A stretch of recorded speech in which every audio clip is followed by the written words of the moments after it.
Bismillahirrahmanirrahim. Assalamualaikum warahmatullahi wabarakatuh. Perkenalkan, nama saya Nur Kalbi, Prodi PSP, STK 319016. Baiklah, di sini saya akan menjelaskan pengertian dan fungsi enzim. Enzim adalah biomolekul berupa protein yang berfungsi sebagai katalis atau senyawa yang mempercepat proses reaksi tanpa habis bereaksi dalam suatu reaksi kimia organik. Enzim secara umum memiliki fungsi-fungsi sebagai berikut. 1. Mempercepat atau memperlambat reaksi kimia.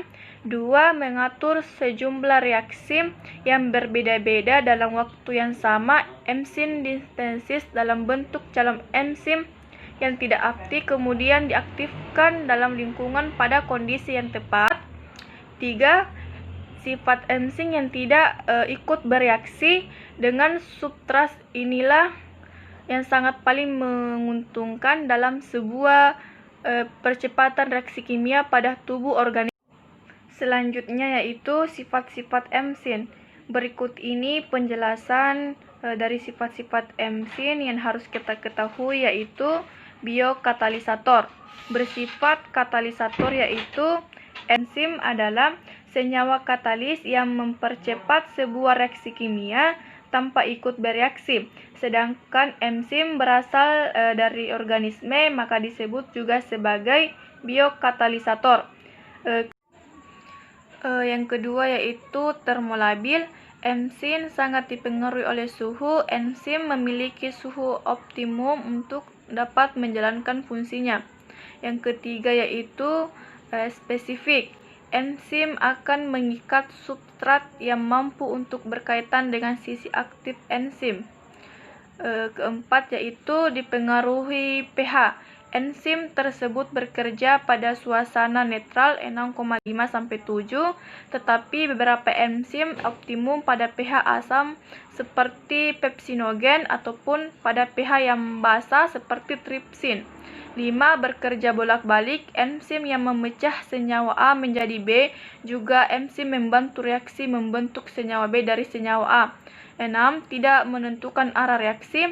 Enzim bukanlah yang menentukan kemana arah reaksi tersebut akan berjalan. Senyawa akan lebih dibutuhkan ialah poin dari arah sebuah reaksi kimia.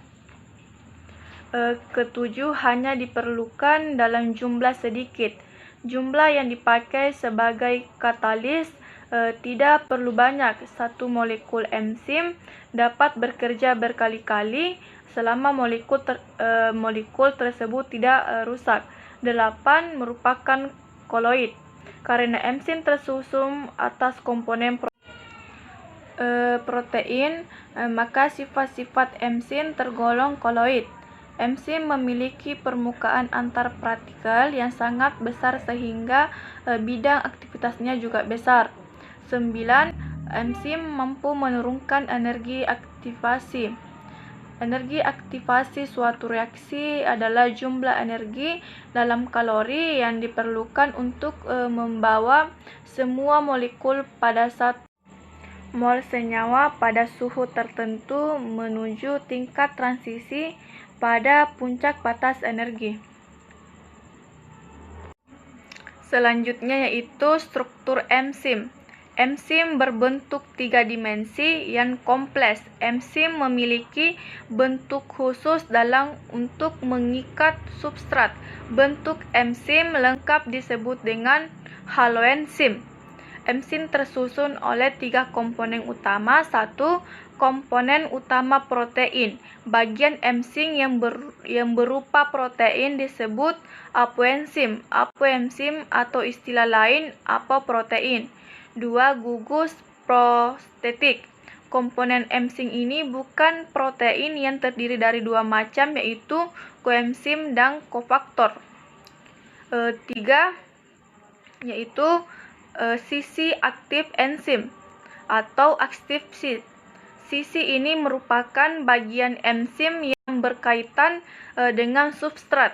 Daerah ini sangat spesifik karena hanya substrat yang cocok saja yang bisa melekat atau berkaitan pada sisi ini. Enzim merupakan protein yang memiliki struktur globular. Struktur enzim yang berlekuk-lekuk menyebabkan terdapatnya area yang dikenal sebagai daerah aktif. Selanjutnya itu cara kerja enzim. Cara kerja enzim dalam mempercepat reaksi kimia adalah cara berinteraksi bersama substrat. Setelah itu substrat tersebut akan diubah menjadi sebuah produk. Apabila terbentuk produk, enzim akan dapat melepaskan diri dari substrat tersebut.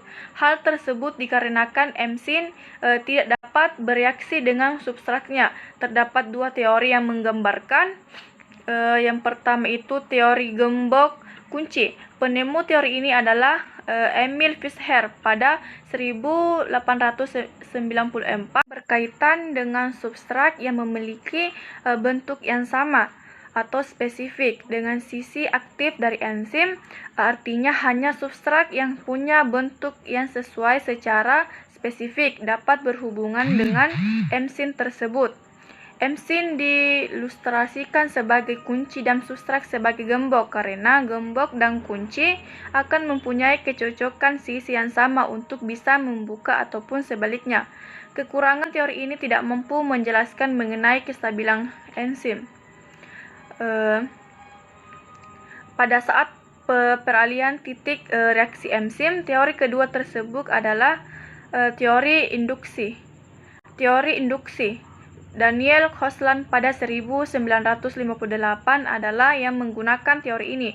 Enzim memiliki sisi aktif yang fleksibel, hanya substrat yang mempunyai titik-titik pengikatan yang spesifik yang sama akan menginduksi sisi aktif dari enzim sehingga cocok atau membentuk seperti substrat.